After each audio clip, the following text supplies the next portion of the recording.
భారతదేశంలో అత్యంత ప్రతిష్టక సాహిత్య పురస్కారం 2025 మన తెలంగాణ కవికి రావడం అనేది ఇట్స్ ఎ గ్రేట్ హానర్. అతను మరెవరో కాదు, మన తెలంగాణ పోరాట యోధుడు మరియు తెలంగాణ రచయిత అదేనండి నంది సిద్ధారెడ్డి గారు. తెలంగాణ సాహిత్య రంగంలో ఒక ధృవతార. తన రచనల ద్వారా తెలంగాణ అస్తిత్వాన్ని మట్టి వాసన ప్రపంచ దేశాలకు చాటి చెప్పిన మేధావి. తను వ్రాసిన పాటల్లో one of my favourite song నాగేటి సాలల్ల నా తెలంగాణ నా తెలంగాణ, నా విట్టి బతుకుల్ల నా తెలంగాణ నా తెలంగాణ. ఈ పాట తెలంగాణ ఉద్యమ సమయంలో ప్రతి ఇంట ప్రతిధ్వనించింది. ఈయనకు అవార్డ్స్ చాలానే వచ్చాయి.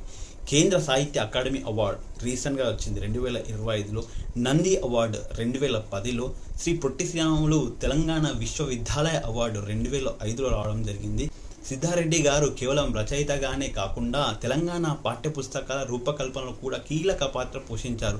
తెలంగాణ భాష, యాస మరియు సంస్కృతికి అద్దం పట్టేలా సిలబస్ మార్చడంలో ఆయన కృషి ఎంతో ఉంది.